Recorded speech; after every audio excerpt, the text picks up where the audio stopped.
In the autumn of 1874, on a mountain trail above the Gauley, 3 men stopped to drink from a stream so clear they could see the pebbles turning on the bottom.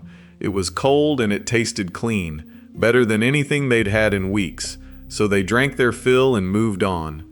Inside 2 weeks, 2 of them were dead, and the third was too weak to walk out on his own. Whatever killed them, you couldn't see it, smell it, or taste it, and the water that did it looked cleaner than what comes out of your kitchen tap. They figured it was the heat, or spoiled meat, but it was none of that, and it wasn't a bear either, though the bears usually got blamed for whatever took a man on that mountain. What killed those 3 was in the water, and it was smaller than a grain of sand.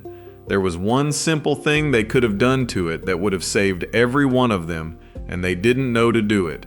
What they were missing has a name. It's knowing how to find and treat wild water the same way your great-great-grandfather could walk up to any creek on the mountain and drink from it without a filter or a pipe from town. I'm going to show you how he did it, step by step, so you can do it too. There are 5 things those old men understood about wild water that most of us have lost. The first 4 keep you from getting sick, and the 5th is the one nobody talks about anymore, and it's the exact thing those 3 men on the trail didn't do. We'll get to all of it. Stay with me, neighbor. This is worth 20 minutes of your time. I'm Amos Calder, 6th generation on this ridge. My people walked up out of the Carolina backcountry in the 1780s and stayed. My grandfather Eben raised me after my daddy died young, and before Eben passed, he sat me down and made me copy everything he knew into a leather journal, and he made me swear it wouldn't die with him. So here I am, keeping my word. Every man figures he's got water figured out, and the truth is most grown men in this country couldn't safely find a drink outside a kitchen tap if you dropped them in the woods. Their great-grandmothers could.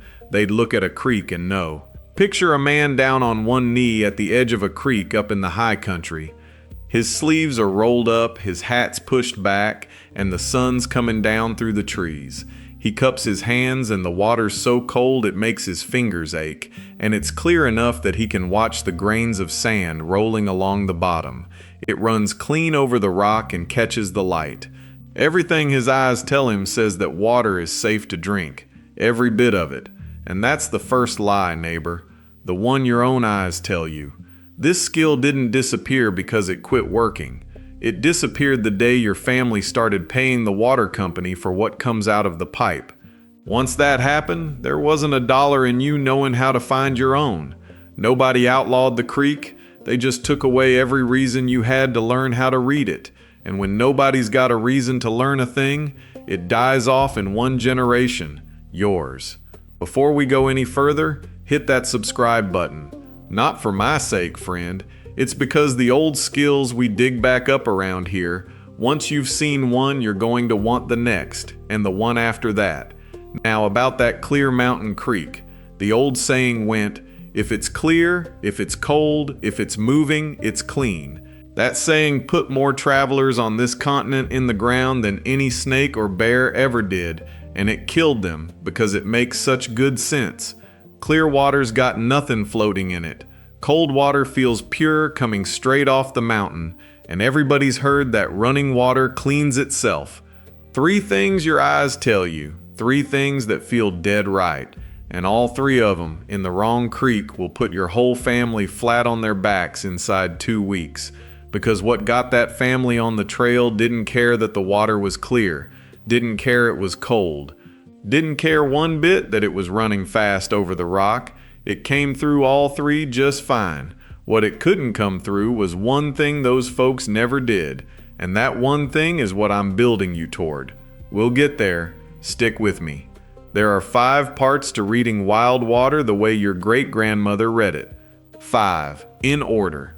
Miss the first 4 and you get sick. Miss the 5th, and the 5th is the part that's been cut clean out of the survival talk for 50 years now, and you end up like that family on the mountain, a shallow grave and the wrong story cut into the stone over it. My grandfather Ibn always said the eye is the first thing to sell you out at the water's edge, because the eye was built to catch a bear, not something smaller than a grain of sand. He was right, and the thing in that creek was exactly that small. So the first skill isn't a trick, neighbor, and it isn't a tool. It's learning to doubt the one sense you leaned on the hardest. That old line about clear and cold and moving killed more men than any animal on the mountain, and I'm going to walk you through exactly why each piece of it fooled careful, level-headed people who should have known better. Go back to that man kneeling at the creek. The water's tugging at his fingers, cold and fast, and everything in him wants to drink. And that's the part you've got to understand, neighbor, because the old saying isn't dumb at all. It pulls you in for the exact reason that it lines up with everything your body is telling you in that one moment. Take clear. You look down and there's nothing floating or swirling around, no cloud of mud coming up off the bottom, so your eye marks the water down as safe. But all that clearness tells you is that there's nothing in there big enough to see, and the thing that kills you was never big enough to see in the first place. Cold works the same way on you. Coming straight off the high rock, that water aches in your teeth, and cold just feels clean somehow, like it came down out of the sky that same morning. What it doesn't do is kill whatever's living in the water. Cold only puts the thing to sleep and keeps it fresh for you. And then there's the idea that moving water cleans itself, which every man's grandfather swore was true. Running water washes away its own filth, they'd say, and there's just enough truth in that to make it dangerous, because a fast creek really does carry a lot of things downstream. The problem is it carries the killer down there too, right into your cup. So you've got 3 signals, all of them feeling true at once, and all 3 are exactly why smart, careful frontier people knelt down, drank, and died. Now here's what got them, and I'll tell you what it does before I ever tell you its name. Whatever's in that water lives right through the cold and the clearness and the fast current running over rock, and it'll sit in a cold mountain stream for weeks or even months, just waiting. The one thing it can't survive is the 5th part, the part those people skipped, and we're not there yet, so hold on to that. The name is Giardia, a parasite smaller than a grain of sand, wrapped in a little shell that lets it ride through cold water for most of a season and still put a grown man flat on his back. This isn't old wives' talk either, friend. It's the federal government's own health people, and the CDC will tell you straight out that these cysts live in cold water for weeks to months, that cold won't reliably kill them, and that clear water tells you nothing about whether they're in there. Your great-grandmother already knew clear didn't mean clean, and 100 years later science came along and put a name on the exact thing she'd been reading with her own eyes. So why did you stop knowing it? The honest answer isn't a dramatic one. They called it progress. And they weren't lying, because the treatment plants and the chlorine and the pipes running to the house and the inspectors with their clipboards did save real lives in the cities. But underneath that safety story, there was a simpler thing running the show. The same thing that runs most everything, which is that you paying for water is a business, and you knowing how to find your own is not. There's no monthly bill in a skill. I'm not calling it a conspiracy, neighbor. Nobody sat in a room and voted to make you forget the creek. It's just that anything with no dollar attached to it stops getting taught, and 2 generations on it's gone, and that's how the most useful knowledge your family ever held walked out the back door while everybody stood there looking at the faucet. So here's your job this week.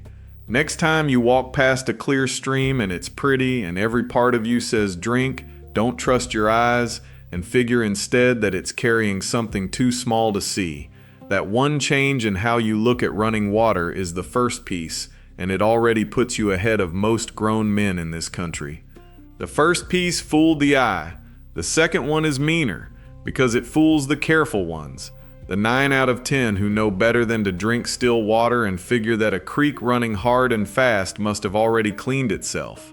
That mistake's got a name too, and it's up next. Picture a traveler on the trail, skin in hand, kneeling at a fast riffle where the water breaks white over the stones. He passed up the still pool back down the draw because he knew better than to drink from something stagnant.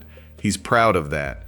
He fills his skin from the quick water, the loud water, the water that's clearly working, and he tells himself, this one's running hard, this one's clean.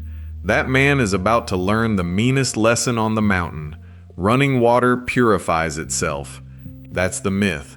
And it's the one that gets the careful people, the ones who already know to fear a still green pond. Here's the truth. Current is not filtration. Speed is not cleaning. A creek moving fast over rock does exactly one thing with that parasite, neighbor. It carries it downstream, straight to the man kneeling below, with his skin in the water. The faster it moves, the farther the killer travels from wherever it got in. Running water doesn't scrub the Giardia out, it delivers it. So if the speed of the water tells you nothing, what does? Here's the piece your great-grandmother knew and you were never taught. You don't read the water, you read the land above it. You look up the hill, not down at the current. Every creek is only as clean as the ground it just ran through. That water in your cup was somewhere else 20 minutes ago, and whatever it touched up there, it's carrying now. So before you ever kneel, you look upstream and you ask what's above me. Is there pasture up there? Cattle standing in the runoff? Hooves in the mud? Their leavings are going straight into your skin. Is there a beaver pond feeding in? This is no small thing, friend. Giardia is so tied to beaver country that the old name for the sickness is beaver fever. And that's not a joke, that's in the medical books. Beavers and the animals that live in and around that water are one of the main ways those cysts get into a clean-looking mountain stream in the first place. Is there a still, standing pool up the draw seeping down into your fast creek? Then your fast creek is drinking that stagnant water same as you're about to. Fast and clear coming out of a pasture is worse than slow and plain coming off bare high rock. The current fooled you. The land tells the truth. Now, somebody watching this is already reaching for the easy answer. Just buy a filter. Just buy the bottled water.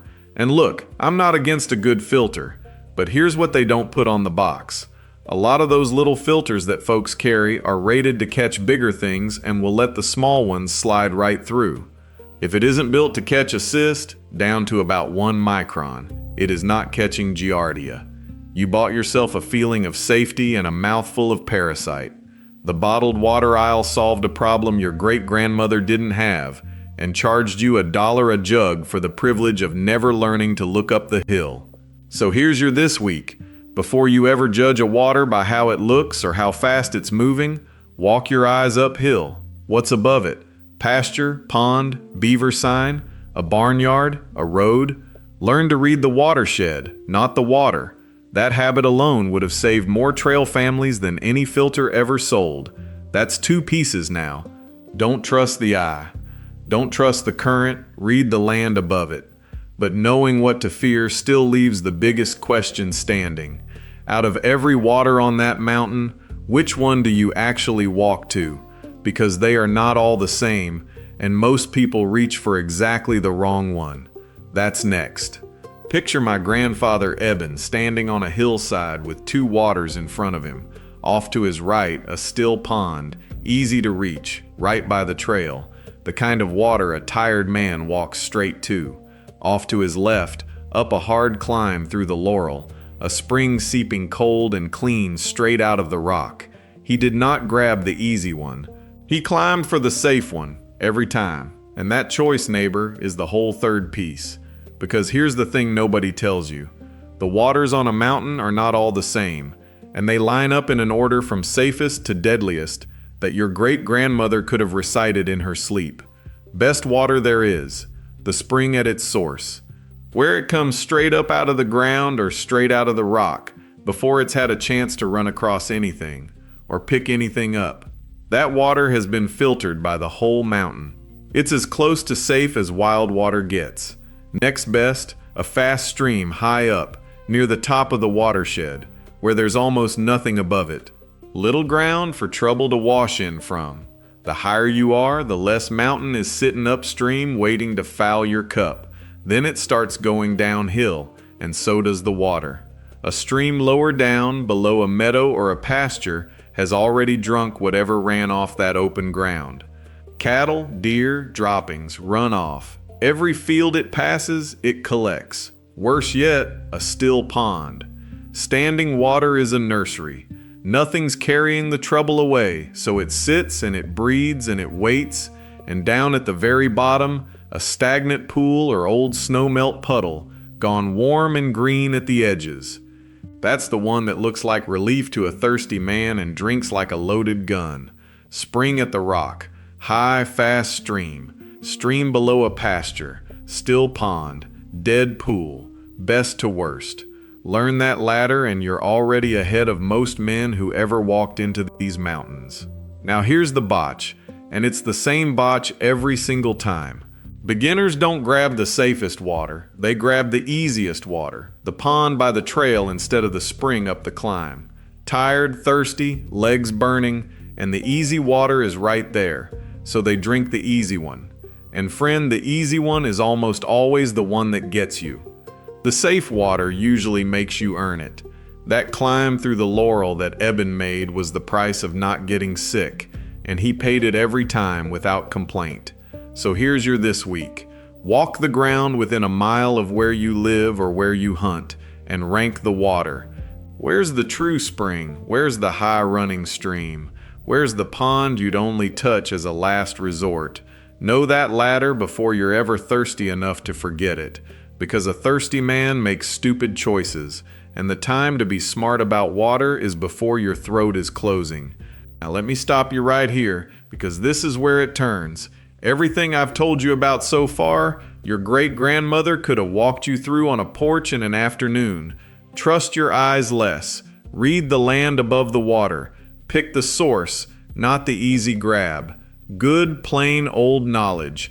But what comes next is where this skill got hollowed out on purpose, where the real work lives, and where the fifth piece, the one I've been building you toward since the first minute, is exactly where that family on the mountain went into the ground. Stay with me, neighbor. We're getting close now. Picture my grandfather kneeling by a wooden vessel outside the cabin door, a bucket of creek water poured in and left to sit overnight. By morning, there's a fine skirt of grit settled along the bottom, and the water above it has gone clear as air. He dips the clean water off the top, gentle, careful not to stir the bottom back up. That right there is the container skill, neighbor, and it's the fourth piece. Because even after you've picked the best water on the mountain, it comes to you carrying things. Silt, grit, leaf rot, cloudiness.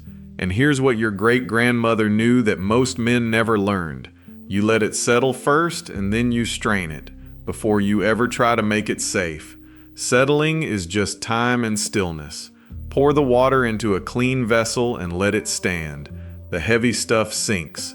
The mud you can see drops to the bottom and leaves the good water resting clear on top. Then you strain it. Pour that top water through clean cloth, fold it a few times to catch whatever's still riding in it. Doubled up cotton, a clean shirt, anything tight woven. And this is not just to make it look pretty, friend. This matters for what comes next. Cloudy, muddy water fights every method of making water safe. The grit gives the killer places to hide. Clear the water first, and every step after works the way it's supposed to. The health people say the very same thing today.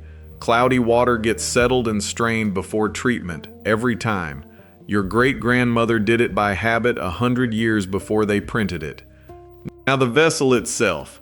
Use something clean, something you'd trust, and cover it. Store your water cool and dark and lidded, in a clean container with a tight cover. That's not old-timer superstition. That's word for word what the CDC tells you to do with water you've made safe. Cool, covered, clean. My grandfather used stoneware and scrubbed oak. You've got glass and food-grade jugs. Same rule, 200 years apart. Here's the botch on this piece, and it's a quiet one. People store water wrong and undo everything. They leave it open to the air where anything can drift in and settle. They pour good water into a dirty jug that hasn't been scrubbed since who knows when, and the container itself fouls it.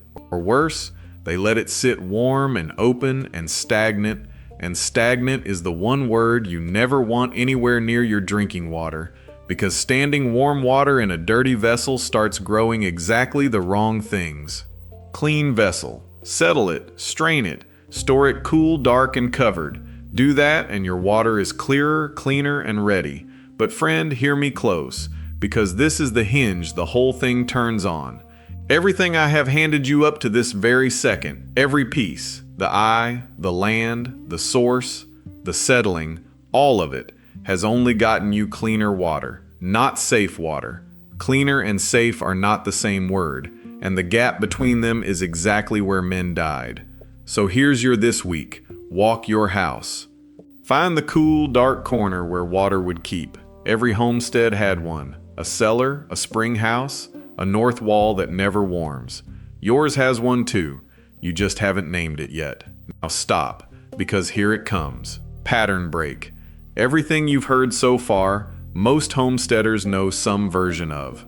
What comes next is where the survival myth was born, where that family on the mountain went into the ground, and where the whole difference between the ones who drank and walked on and the ones who never got up again was decided. The fifth piece, the last one. Stay with me, neighbor. This is the one they died without. Go back to that family on the mountain, back to the summer of 1874, kneeling at that stream so clear you could count the pebbles. And let me tell you what they got right, because it will break your heart. The water was clear. They'd have passed the eye test. It was cold, straight off the high rock, and it was moving, running clean over the stones. If they'd known to look up the hill, they might even have picked a decent source. They did almost everything their senses and their good sense told them to do. They just skipped the one thing that would have killed the thing in the water. The last thing, the one that cost nothing but a fire and a little time. Here is the myth, neighbor, laid all the way bare. Clear and cold and moving means safe. That is the myth, and that is the funeral. Because here is the reality that family paid for in their own lives. Every single thing they trusted about that water was a thing the killer already survived. Clear doesn't kill it. Cold doesn't kill it. Current doesn't kill it. I need you to feel the weight of that. The Giardia in that stream rode right through everything those people believed in. Clarity, it didn't care. The cold that ached their teeth, it slept right through and woke up fine. The fast current they trusted, it just used to travel. That little parasite wraps itself in a hard shell, a cyst, and that shell is armor against damn near everything a mountain can throw at it. And it's tougher than you'd ever guess. This isn't my grandfather's tall tale. The health people will tell you flat out that Giardia is hard to kill. Cold water won't do it. The cysts survive for weeks, for months. Even chlorine, the very thing they put in your city water, Giardia shrugs off better than most germs. It is what they call moderately chlorine resistant, and that's the government's own word, not mine. So the bottle of drops in some fellow's pack, the ones he's trusting his life to, may not even touch it, not in cold water, not in the time he's willing to wait. Think about what that means. Everything the frontier man had, everything the modern hiker reaches for. Clarity, cold, current, even a splash of chemical. And this thing the size of a sand grain walks through all of it. So what does kill it? What's the one thing on God's earth that little armored shell cannot survive? Heat. Sustained heat, all the way through the water. That's it. That's the whole answer. That's the fifth piece, the one that's been quietly stripped out of the survival talk for 50 years. The one that family knelt down and skipped. The one that separates the people who drank and walked on from the ones who never got up off that mountain. They had the fire. They had the means, sitting right there in their own camp. Wood, a spark, a pot. Everything they needed to kill the thing that killed them was already in their hands.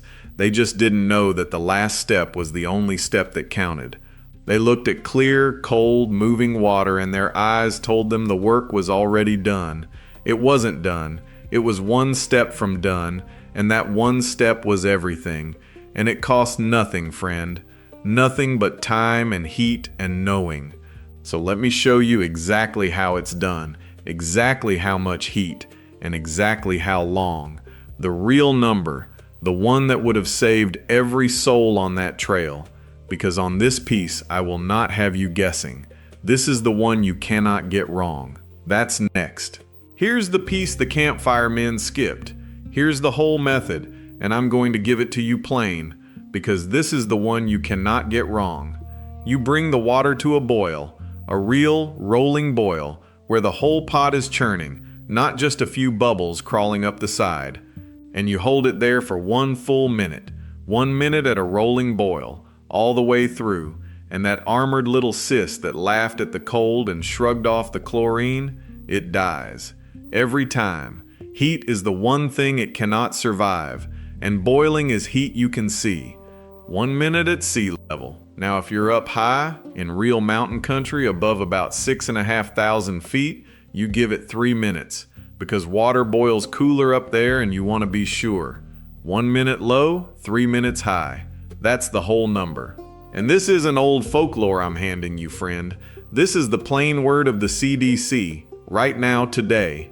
A rolling boil kills Giardia, kills the other parasites, kills the bacteria, kills the viruses. Boiling is the surest thing there is. The health people put it in the same words your great-grandmother would have. They just took 100 years and a laboratory to confirm what she did over a fire every single morning. Now hear me, because this is where people still die. Even clear water, even cold water, even water from the best spring on the mountain, straight out of the rock. You still boil it every time. Clear is not safe, cold is not safe, pretty is not safe, boiled is safe. The clarity of that stream is exactly the lie that killed that family, so you do not let clear water talk you out of the fire. And if you grew up drinking straight from a creek and never got sick, let me say this gently, neighbor. That is not skill, that is luck. My own grandfather Eben drank from streams his whole life, and mostly he was fine, and I loved him, but mostly fine is not a water plan. Luck runs out.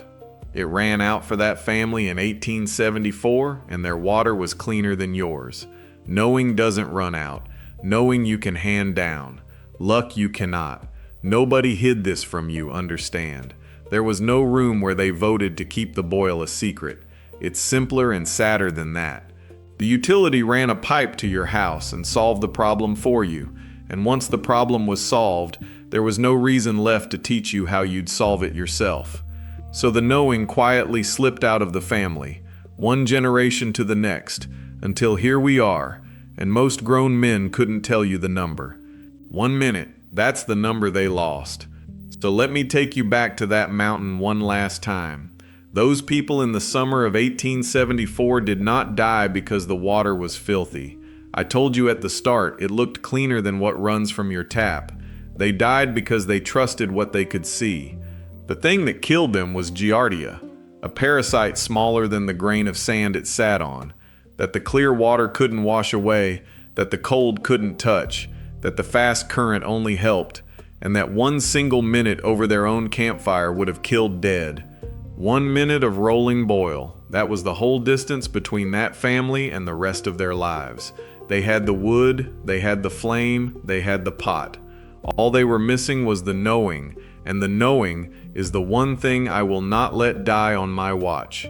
So here is your skill now. Whole, yours. Let me hand you all 5 pieces at once. Don't trust the eye. Clear tells you nothing. Read the land above the water, not the current in front of you. Look up the hill. Pick the source, the spring at the rock, not the easy pond by the trail. Settle it, strain it clean, store it cool and covered. And then, the piece they priced you out of caring about, the piece that family knelt down and skipped, you boil it. 1 full minute at a rolling boil, 3 minutes up high, every time. That's the whole method. That's the skill your great-grandmother lived by and the family on the mountain died without. 5 pieces, in order, and now they're yours. And listen, neighbor, this was never really about a stream. It never was. It was about being a person who cannot be shut off. If the tap in your house runs dry next week, your family drinks. If the storm knocks the plant out for 9 days, your family drinks. If the men who sell you water in a plastic bottle triple the price, and one day they will, you shrug and you walk to the creek and you build a fire, because you know the one number they were counting on you to forget. That is not survivalism. That is not doom talk.